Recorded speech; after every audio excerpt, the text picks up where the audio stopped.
In the name of Almighty, the most merciful, the most beneficent. अस्सलाम वालेकुम dear students, हम लोग depreciation का चैप्टर पढ़ रहे हैं और उसमें से अपना पहला मेथड जिसको स्ट्रेट लाइन मेथड कहते हैं उसका हमने अभी तक एक लेक्चर देखा है जिसमें हमने उसकी बेसिक सीखी और एक क्वेश्चन की मदद से हमने क्वेश्चन को सॉल्व किया। अब हमारे पास एक दूसरा क्वेश्चन यहाँ मौजूद है, हम लोग इसकी मदद से इसी मेथड को अप्लाई करते हुए डेप्रिसिएशन के मज़ीद क्वेश्चन सॉल्व करेंगे। लेकिन उससे पहले तमाम लोग जो हमारे चैनल पे न्यू हैं वो इस चैनल को सब्सक्राइब करें और नोटिफिकेशन ऑन कर लें ताकि आपकी कोई क्लास मिस ना हो। चलते हैं क्वेश्चन की तरफ। क्वेश्चन हमें बताया गया, क्वेश्चन को बहुत केयरफुली रीड आउट करना है।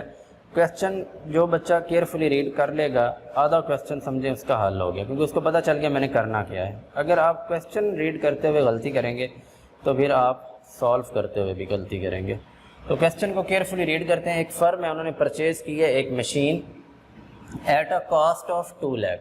अब कुछ बच्चे यहाँ पर कंफ्यूज हो जाएंगे और कहेंगे कि इसकी कॉस्ट तो 2 लाख रुपए है इस मशीन की, और हमने ये स्ट्रेट लाइन मेथड से हल करना है और उसको हम ओरिजिनल कॉस्ट मेथड भी सर ने बताया हुआ है। तो ओरिजिनल कॉस्ट तो इसकी 2 लाख है, तो इस पे हम इसको हल करेंगे। चलते हैं पढ़ते हैं कि क्या ये वाकई इसी पे कैलकुलेट करना है या किसी और पे करना है। एंड पेड इम्पोर्ट ड्यूटी, इसका मतलब है कि ये किसी बाहर के मुल्क से हमने इम्पोर्ट करा है एसेट, तो इस पर हमने इम्पोर्ट ड्यूटी भी पे की है। And the machine was installed on 1 अप्रैल, ये बात भी इम्पोर्टेंट है कि कब इंस्टॉल हो रही है ये मशीन। जो इम्पोर्टेंट चीज़ें उनको मैं सर्कल करता जा रहा हूँ। एंड इंस्टॉलेशन चार्जेस 20,000, अच्छा इंस्टॉलेशन के चार्जेस भी पे करने पड़े हैं 20,000 के। अब आप याद करें कि जब ओरिजिनल कॉस्ट का कंसेप्ट हमने पिछली वीडियो के अंदर देखा था बेसिक्स करते हुए, तो उसमें आपको बताया था कि ओरिजिनल कॉस्ट में 3 चीज़ें शामिल होती हैं, जो उस एसेट की प्राइस है, प्लस कोई फ्रेट या ड्यूटी या कोई भी चीज़ उसको लाने के लिए पे करना पड़े, प्लस उसको इंस्टॉल वर्किंग कंडीशन में लाने के लिए जो इंस्टॉलेशन चार्जेस पे करना पड़े वो भी उसी के हिस्से में आएंगे। तो इस एसेट की जो ओरिजिनल कॉस्ट बनेगी वो 2 लाख नहीं है, 2,80,000 और 20 3 लाख रुपया बनेगी। यानी इस एसेट की जो ओरिजिनल कॉस्ट है वो कितनी है? 3 लाख, 2 लाख नहीं है। डेप्रिसिएशन चार्ज करते हुए भी हमने 3 लाख पे डेप्रिसिएशन चार्ज करनी है, 2 लाख पे नहीं करनी। ये बात अहम है, ये याद रखिएगा। आगे बताया गया स्क्रैप वैल्यू। स्क्रैप या रेजिडुअल वैल्यू यानी जो एंड पे बच जाती है, अच्छा वो भी रेट में बताई गई है। 10% of the cost of machine, उस मशीन की जो वैल्यू बनेगी, ओरिजिनल कॉस्ट बनेगी, उसका 10% वो कहते हैं कि आप स्क्रैप में रख लें। ठीक है, तो 3 लाख उसकी कॉस्ट बनी थी, उसका 10% कितना बनता है? 30,000 बनता है। यानी उसकी जो स्क्रैप वैल्यू है वो 30,000 है। And estimated life was fixed as 10 years, जो लाइफ है उसकी एस्टिमेटेड लाइफ वो कितनी बताई गई है? 10 साल बताई गई। ठीक है, they decided to charge depreciation under straight line method, और मेथड कौन सा अप्लाई कर रहे हैं? SLM, straight line method. Show machinery account and depreciation account for 1995, 1996 and 1997। और ये फिर इम्पोर्टेंट एक बात, the firm closes it books on 31 December each year, हर साल 31 दिसंबर को वो अपनी बुक्स क्लोज कर देते हैं। तो क्वेश्चन हमने रीड आउट कर लिया। 1995 1 अप्रैल से शुरू होना है और 31 दिसंबर 1997 तक हमने मशीन का अकाउंट शो करना है। अब हम जल्दी से अपने अकाउंट बनाने की तरफ चलते हैं कि मशीन का अकाउंट कैसे बनाया जाएगा। 3 साल के लिए हमने बनाना है। यहाँ हम लिख लेते हैं मशीन अकाउंट,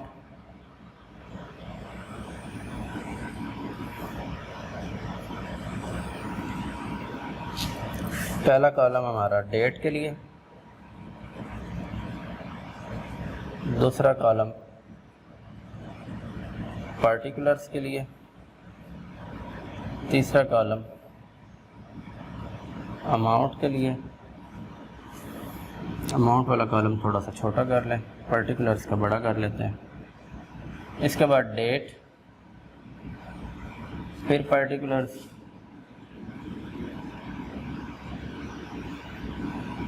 और फिर ये अमाउंट। ठीक है जी। अब हमें साथ में डेप्रिसिएशन का अकाउंट भी बनाना है। हम इसके साथ ही बना लेते हैं डेप्रिसिएशन अकाउंट भी, ताकि ये भी साथ साथ होता जाए। इसके लिए भी सेम वैसे ही काम, date, particulars, amount, again date, particulars, amount.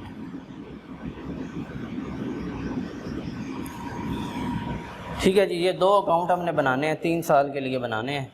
अब हम काम अपना शुरू करते हैं कि ओरिजिनल कास्ट बनाने के लिए ये तीनों चीज़ें इसकी आ गई हमारे पास।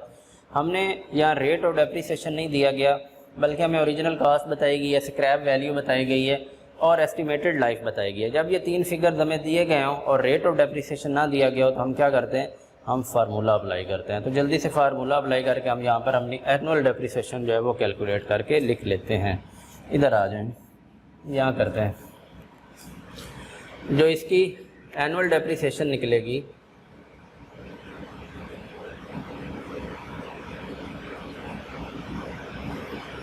उसका फार्मूला हमने पढ़ा है original cost minus scrap value divided by estimated life. Original cost हमने बना ली 20,000, 80,000 और 2 लाख मिलकर हमारे पास 3 लाख रुपए बन गए। Original cost 3 lakh, scrap value at the rate of 10% calculate की जाएगी। 3 लाख का 10% जो है वो कितना आ गया, 30,000 और एस्टिमेटेड लाइफ 10 ईयर्स बताई गई है।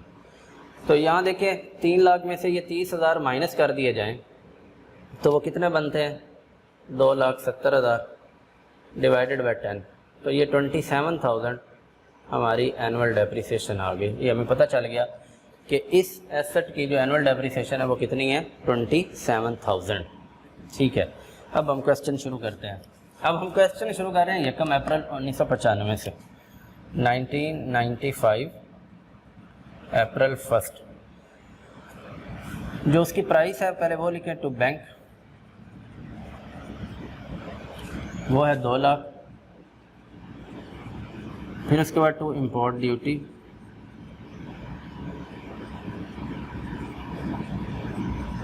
वो है 80,000। फिर हम लिखें टू इंस्टॉलेशन चार्जेस, जो भी उसको वर्किंग में लाने के लिए खर्चे हुए थे वो सारे हमने यहाँ पे लिख लिए। अब आ गया हमारा अकाउंट क्लोज फर्म कब करती है, 31 दिसंबर को। तो दिसंबर आ जाएगा 1995, it's December 31 bye depreciation. Straight line method के अंदर हमने एनुअल डेप्रिसिएशन ले ली और हमने पिछले क्वेश्चन या बेसिक्स के अंदर ये पढ़ा था कि वो जो एनुअल डेप्रिसिएशन होती है वो हम यहाँ लिख देंगे। तो आप बताएं क्या 27,000 इसकी जो डेप्रिसिएशन आई है वो हमें यहाँ लिखनी चाहिए ना, ऐसा ही है ना? क्यों, क्या ख्याल है जी? ऐसा नहीं है।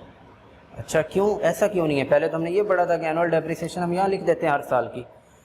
ऐसा इसलिए नहीं है कि जो ये हमारा पीरियड बन रहा है ये पूरा साल नहीं बन रहा। अप्रैल 1 से लेकर दिसंबर 31 तक जो पीरियड बनता है ये हमारा 1 साल कंप्लीट नहीं होता।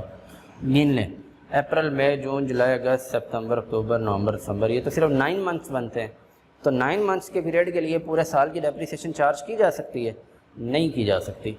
तो हमने यहाँ डेप्रिसिएशन चार्ज कर ली है फॉर 9 मंथ्स। तो 9 मंथ्स की हम लोग डेप्रिसिएशन कैसे लेंगे? जो हमारी एनुअल डेप्रिसिएशन आई थी इसको 9/12 कर देंगे, तो ये हमारी 9 मंथ्स की डेप्रिसिएशन आ जाएगी। तो इसको अगर हम लोग करें 9 मंथ्स की लें तो ये कितनी बनेगी? कैलकुलेटर की मदद से अगर हम ये लें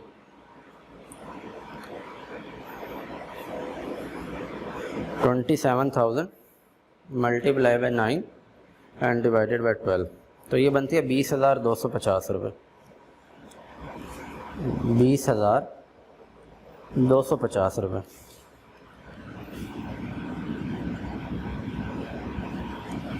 और फिर बकिया जो है वो यहाँ पर बैलेंस आ जाएगा, रिमेनिंग जो है वो बैलेंस कैरिड डाउन।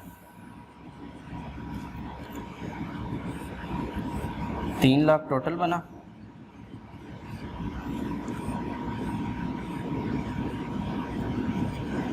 इसमें से ये 20,250 हम लोग निकाल दें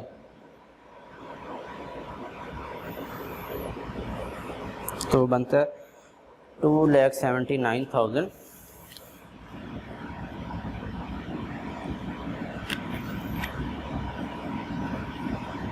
250 750 ये हमारा बैलेंस आ गया। अब इस बैलेंस को हम लोग नेक्स्ट ईयर में 1996 में ट्रांसफ़र कर देंगे।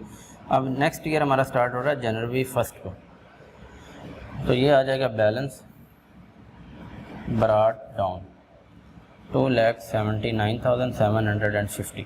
लेकिन हम साथ ही इधर वाला भी काम निपटा लेते हैं कि पहले साल हमारी डेप्रिसिएशन ये आई है, ये हम यहाँ पर 1995 दिसंबर 31 टू मशीनरी, जितनी डेप्रिसिएशन ये आई है 20,250 वो इधर आ जाएगी। और इसी तरह 1995 दिसंबर 31 by profit and loss account, ये बन गया 20,250। इसको हम ऐसे ही क्लोज कर देंगे। ठीक है, पहले साल का इधर भी काम हो गया, उधर भी काम हो गया, हमने इकट्ठा काम कर लिया। अब दूसरे साल हमारा बैलेंस ये आ गया 1996 दूसरा साल दिसंबर 31, फिर डेप्रिसिएशन लेनी है बाय डेप्रिसिएशन अकाउंट। अब देखें ये जनवरी 1 है और ये दिसंबर 31 है, तो जनवरी से दिसंबर में जाएं तो ये पूरा साल 1 होल ईयर बनता है। तो अब हमें अलग से करने की ज़रूरत नहीं है, जो एनुअल डेप्रिसिएशन 27,000 आई हुई है वही यहाँ पर हम दर्ज कर देंगे 27,000। तो यहाँ पर बाकी जो है वो बैलेंस हमारे पास आ जाएगा। बैलेंस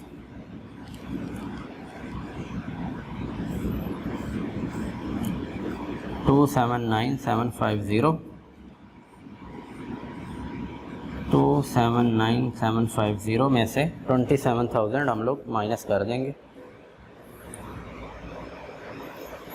तो ये हमारे पास बन जाएगा 252,750।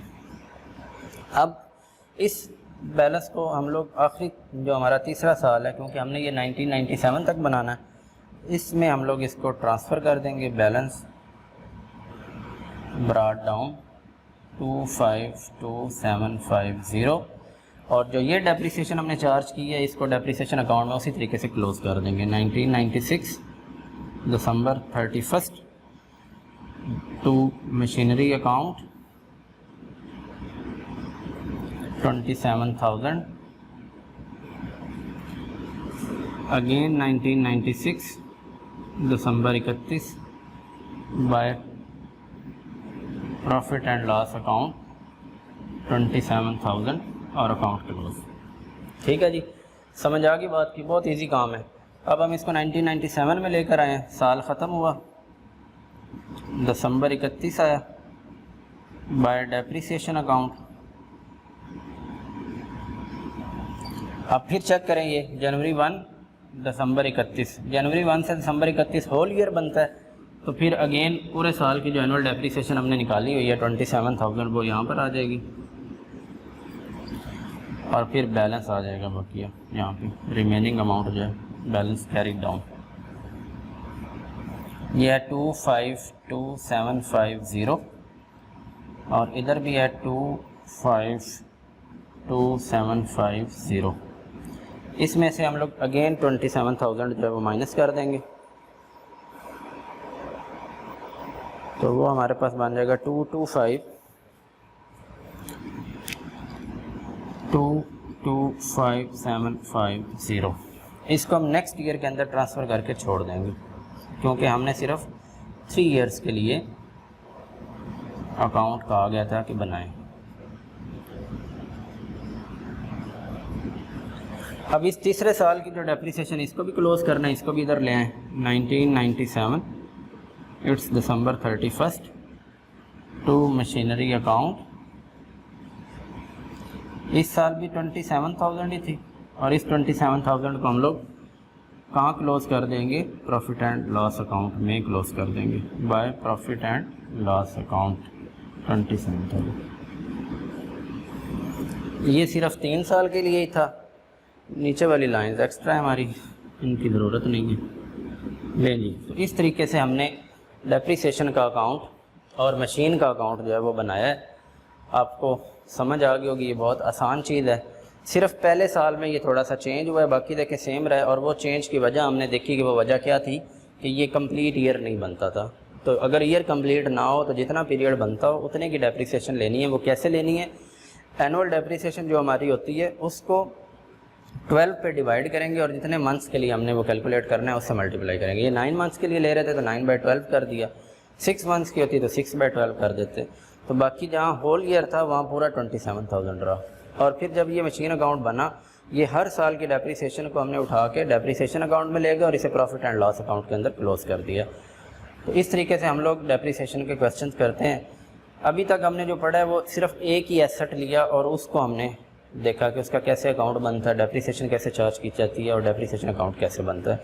आने वाले लेक्चर्स के अंदर हम मल्टीपल एसेट्स लेंगे और फिर उनकी सेल और परचेज़ भी देखेंगे कि अगर दरमियान में कोई एसेट और ख़रीद लिया जाता है या ड्यूरिंग जो है वो हमें कोई बेचना पड़ जाता है, कोई एसेट ख़राब हुआ उसको हम बेच रहे हैं या उसकी हमें ज़रूरत नहीं या ऑब्सोलीट हो गया, तो वो अगर हम सेल एंड परचेज़ है वो भी देखेंगे आने वाले लेक्चर्स के अंदर।